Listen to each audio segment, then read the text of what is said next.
Should I submit a lowball offer in New York City? Does the strategy of submitting lowball offers even work? We're going to talk about this in today's video. I'm Nick at Houseit. We can save you money if you're buying, selling, or renting here in New York City. Learn how by visiting houseit.com. And please check out our closing cost calculators for buyer and seller to give you a very detailed estimate of what you will expect to pay on the day of the closing. So let's go ahead and get started.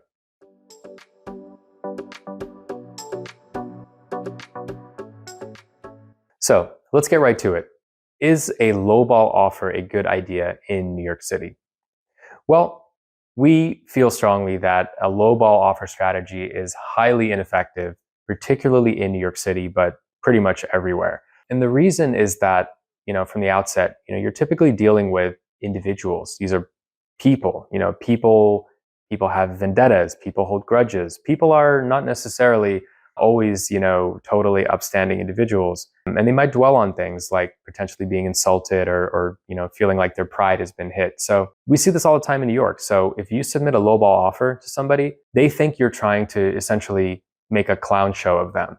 They might get very offended and they'll pretty much probably just blacklist you. They won't counter your offer. And then if you really want this property and you come back with a higher offer, they might just tell you to go take a walk. In other words, you can literally just get permanently canceled by an individual seller if you start with an insulting offer to begin with. So when you're thinking about lowball, we want to define lowball. The offer you should submit should be the lowest conceivable number that you think will engage the seller. In other words, a number that will get them to start a dialogue that won't just be them telling you to take a walk or just repeating their original asking price as their counter. So you have to think a little bit about the scenario there to come up with that number.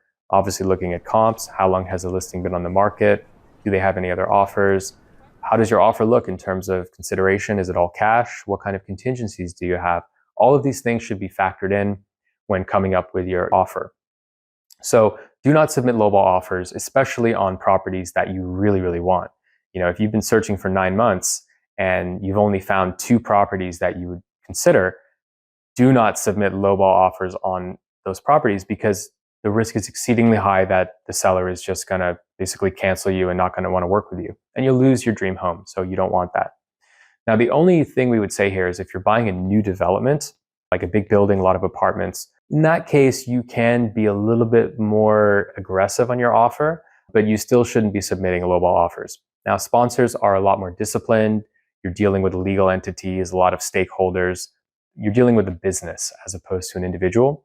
And many of them have a lot of apartments to sell. So they ultimately want to just try to sell as many properties. So, if you come in with an offer that's a little bit unrealistic, they'll probably still come back, get on the phone with you or your buyer's agent and kind of walk you through what the sponsor's thinking and try to encourage you, bring you up on the number by educating you as to kind of what the market actually is. But you don't have that same level of discipline, usually on the side of a private individual.